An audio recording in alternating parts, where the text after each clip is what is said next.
Hi friends, today first time நான் கடம்பா மீன் வாங்கினேன் friends. அது க்ளீன் பண்ணுறது எப்படின்னு பார்க்கலாம், அப்புறம் ஃப்ரையும் பார்க்கலாம் ஃப்ரெண்ட்ஸ். இந்த வீடியோவை ஃபுல்லாக பாருங்கள் ஃப்ரெண்ட்ஸ். லாங் வீடியோ எடுத்திருக்கேன். ஃபஸ்ட்டு மீன் கடம்பாவை க்ளீன் பண்ணிக்கின்னு அதுக்கப்புறம் அதை சின்ன சின்னதாக வெட்டி நல்லா வாஷ் பண்ணிவிட்டு நம்ம ஒரு வானல் வச்சுட்டு எண்ணெய் ஊற்றி அதில் கொஞ்சம் சீரகம் போட்டு வெள்ளை பூண்டு போட்டு வெங்காயம் போட்டு வதக்கணும் ஃப்ரெண்ட்ஸ். வெங்காயம் வதங்கின உடனே கோல்டன் கலர் வந்தோடனே தக்காளி போட்டு நல்லா வதக்கணும் ஃப்ரெண்ட்ஸ்.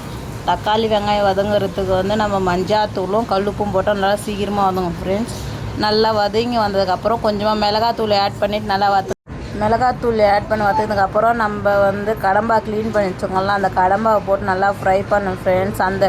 அதிலே வாட்டர் வரும் ஃப்ரெண்ட்ஸ். அந்த வாட்டர் நல்லா இதாகிட்ட வேணும், ஆயில் மேலே வரும் ஃப்ரெண்ட்ஸ். ஆயில் மேலே வரும்போது நம்ம என்ன பண்ணோம், கொஞ்சமாக மிளகுத்தூள் ஆட் பண்ணிவிட்டு கொஞ்சமாக கொத்தமல்லி கருவேப்பிலை ஆட் பண்ணி இறக்கிட்டா சூப்பரான சுவையான கடம்பா ஃப்ரை ரெடி ஃப்ரெண்ட்ஸ். ட்ரை பண்ணுங்கள் ஃப்ரெண்ட்ஸ். எப்படி இருக்குது கமெண்ட் பண்ணுங்கள் ஃப்ரெண்ட்ஸ்.